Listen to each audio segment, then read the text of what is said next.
만화를 약간 공부라고 생각하니까 당연히 책 보는 거나 공부하는 좋으니까 글로만 가는데, 만화니까 놀이에 속하는 걸로 해서 공부가 아니라고 전제를 해주세요.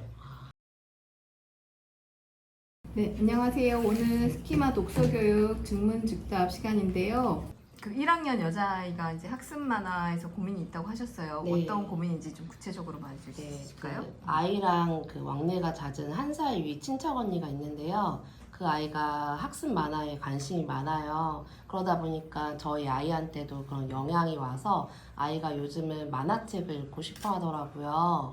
그래서 제가 만화책은 이제 좋지 않다라고 얘기를 했더니 그럼 친척 언니가 만들어준 그 만화책을 자기한테 읽어달라고 하더라고요. 아예 그 친척 언니가 만들어준 만화책이랑 일반 책을 번갈아서 읽어주고 있는데 이제 이렇게 해도 아이의 독서 습관이 괜찮을지 궁금해서 질문하게 되었습니다. 책 이전에 친구 또는 언니하고 노는 게 더 중요한 거니까 그건 중요한 거예요. 그렇죠? 그것이 어른 책이 아니라 아이가 만든 책이니까 더 좋을 거예요. 그래도 여전히 만화니까 놀이에 속하는 걸로 해서 공부가 아니라고 전제를 해주세요.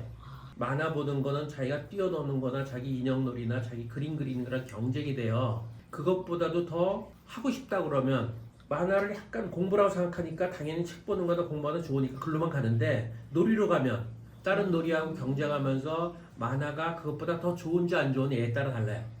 내가 걱정하는 거는 일반 책을 볼 때 집중이 떨어질까 봐 그러는 거야. 만화 볼 때 집중이 아니라 일반 책을 볼 때 집중이 떨어지더라. 그러면 만화를 보는 거를 제한을 걸겠다. 근데 안 떨어지면 봐도 된다. 친척 언니가 그려서 만화로 하는 건 그건 좋아요. 그리고 애 보고도 너도 모방해서 그렇게 해보라 그러죠. 그건 표현에 속하는 거니까. 근데 언니가 한 거를 읽어주고 그거는 아니다. 그건 놀이니까 언니한테 읽어달라 그래라. 제가 직접 읽어주고 독서 시간에 읽어주고 그런 거는 하지 말라는 아니죠. 말씀이신 그건 거죠? 독서 시간이 아니죠. 그건 놀이 시간이니까 독서나 공부 시간은 아니다라는 얘기야. 그럼 혹시 그 학습 만화 Y 시리즈라고 있는데 이것도 이제 놀이 범주로 들어가야 되는 그럼요. 건가요? 그림은 당연히 애들은 편하게 생각하죠. 근데 그림은 여러분도 알다시피 만화처럼 단순한 그림이어도 이미지나 느낌이 이렇게 확 들어와요. 뇌에서 이성적인 작용을 안 하는 거예요. 보통 글자는 내가 그림을 그리고 떠올리고 생각하고 그러면서 느낌으로 가는 건데, 이거는 그런 중간 과정을 거치지 않고 그냥 느낌을 가버리니까 뇌 작용이 안 움직이니까 멈추는 거죠. 그래서 남의 그림을 많이 보고 익숙한 애는 내가 글자를 보고 그림을 안 그리기 때문에 힘들어요. 글자를 읽고서 그걸 바로 의미로 파악하는 건 어른들이고, 애들은 그걸 어느 정도 이미지로 그리고 내 경험하고 연결시키면서 이렇게 내용을 파악하는 건데, 그걸 자꾸 남의 그림을 보게 되면 내가 글자를 보고서 그림 그리는 힘이 떨어져서 글자를 보기 싫어한다. 그래서 자꾸 글을 싫어하게 된다. 그림만 보고.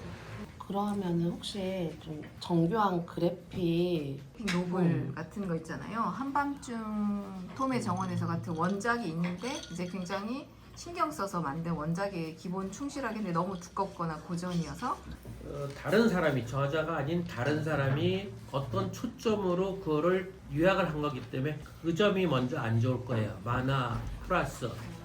그러니까 내가 책을 읽고 내가 요약하는 건 상관없어요. 근데 남이 요약한 걸 보는 거는 더 부정적이에요. 글자를 안 보게 되죠. 그러니까 나는 괜찮아 그래. 우리 애는 괜찮은데 그런 애들은 이미 글자도 보고 만화도 보면서 같이 보는 애들이에요. 만화 봤다고 글자 보는 거에 어색하지 않고 이미 수준이 높아버린 애들은 상관이 없어요. 어른들이 그렇죠. 어른들은 만화 본다고 해서 글 보는 거 조금 귀찮긴 해도 맘만 먹으면 보잖아요. 아이들은 안 높은 상태. 그러니까 애들끼리 비교할 때 우리 애 괜찮은데? 특히 잘하는 애들일수록 괜찮죠. 이미 글자 수준이 올라갔으니까, 문해력이 올라갔으니까 잘하는 애는 쟤는 만화 봐도 전혀 지장 없어. 그런데 그렇게 문해력이 안 올라간 애는 만화 보면 안 올라가죠. 그래서 문제죠. 네, 감사합니다. 오늘 만화에서 시작한 이야기에서 또 학습 만화랑 또 만화가 놀이랑 다르다는 점, 그리고 그래픽 노블까지 이야기해 주셔서 감사하고요. 오늘 이렇게 질문 나눠본 시간 소감이 어떠셨는지 한 말씀 해줄 수 있으실까요? 잘 설명을 해주셔서 고민점들이 아주 말끔하게 잘 풀렸습니다. 감사합니다. 네, 감사합니다.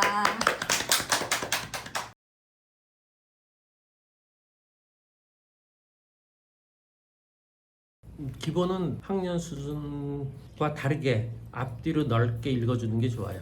그러니까 학년 수준보다 높기도 하고 낮기도 하고 문제는 그렇게 학년 수가 다르게 읽어주기를 저도 좋다 그러면 높은 쪽으로만 가서 문제죠. 높은 쪽으로 가면 주로 이해 쪽에 아이가 초점을 둔다면 낮은 쪽으로 가면 사고 쪽에 초점을 둬요. 어른도 마찬가지죠. 철학책 보면 이해하려고 그러잖아요. 여러분 그림책 보면 비판하죠. 그렇죠? 아이들도 약하지만 그렇게 나타나니까 다 해야 되고요. 또 하나는 어려운 책을 읽어주고 그거를 독해하기를 원해서 약간 설명해 준 쪽으로 들어가 버리면 자기 생각이 멈춰요. 어렵다는 것이 주제라든가 주변 배경 이런 게 어려운 건데 그거 말고 뭔가 때문에 재밌어 하는 거거든요. 그거 말고 얘가 재밌게 들으니까 내용을 파악한다고 생각해서 뭔가 설명해 주려고 하면 그때부터 엉키는 거예요. 왜 그 책을 재밌어 하는지는 몰라요. 그걸 재밌어 하는 건 뭔가 다른 요소 때문에 그런 거거든요. 그냥 받아들이시면 돼요. 애가 재밌어 하니까 내용을 파악해야지 그리고 내가 조금 도와줄까라고 들어가면 안 된다는 얘기죠. 그냥 두시면 돼요. 근데 아이가 경우에 따라서 높은 것만 읽어줘라고 요구할 수 있어요. 그럼 우리 아이가 점점 높아지는 거라 좋아할 수 있는데 그것도 아니에요. 내가 의식하지 않고 나도 모르게 높은 걸 읽을 때 훨씬 더 지지를 많이 했기 때문에 엄마가 그 얘기를 듣고서 높은 거를 읽어줘 그러는 거예요. 높은 거, 낮은 거, 자기 수준 거를 이렇게 들려주는 게 좋죠. 애도 그렇게 선택을 하고. 사실 부모 입장에서는 좀 높은 걸 읽었으면 좋겠다 하는 마음이 들어가잖아요. 그런데 이렇게 다양하게 읽도록 권해주시라는 이야기가 있습니다. 저도 집에서 실천해봐야겠다는 생각이 듭니다. 네, 네, 감사합니다.